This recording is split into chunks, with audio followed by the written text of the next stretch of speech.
to compete with you on radio. I know how hard you work and how good you are at it. You filled in my show in years gone by, and you used to host on radio stations in Atlanta all the time. And I want to tell everybody who's watching, I have tried to do what you do, and I admire you and I admire Rush. Well, thanks. Because you guys spend so many hours preparing that it's real work.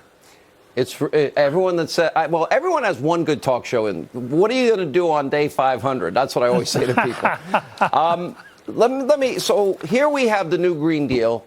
No planes, no cars, no oil, no gas. Everything's free, and no cows. That bothers me. And she says, accused the Wells Fargo CEO of caging children or financing it.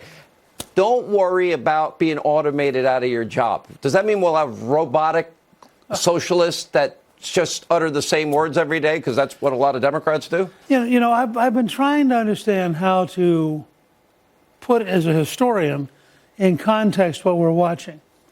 In a normal, healthy society, Alexandria would be seen as this interesting graduate student who had gotten into some college with a good student loan, hung out a lot, smoked a little grass, drank a little beer, had a good time, once read half of a book, knows nothing, and nobody would take her seriously. I mean, in a healthy society, she would be a joke.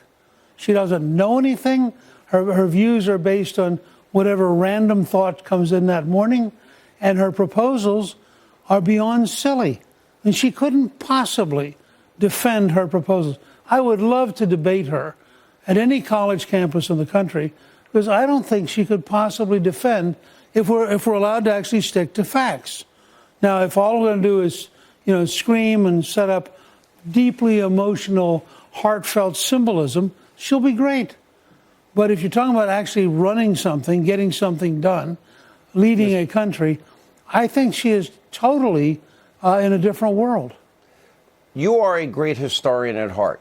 I shared history with you. I was emceeing the night you became speaker at your event, which was an honor in my life. Socialism's never worked, but you're going to get free college, you're going to get free K through 12, free daycare, free health care, but you can't buy your own insurance. No more oil and gas. Everything's going to be great.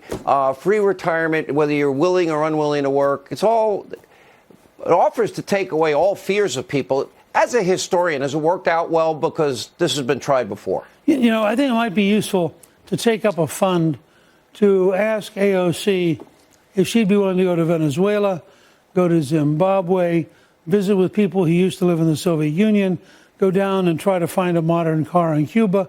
I mean, these are people who operate out of an emotion-led kind of self-righteous passion with no knowledge. The fact is, not only does socialism not work, socialism leads you to a dictatorship. It leads you to powerful people like Maduro stealing from the people. I mean, look what's happening in Venezuela. And people like AOC Cuba have no answer. None. If you say to her, in fact, they believe in mythology. They think, for example, Cuba's this wonderful paradise, except, of course, most Cubans can't afford to buy a car, and the only cars available were made before 1958.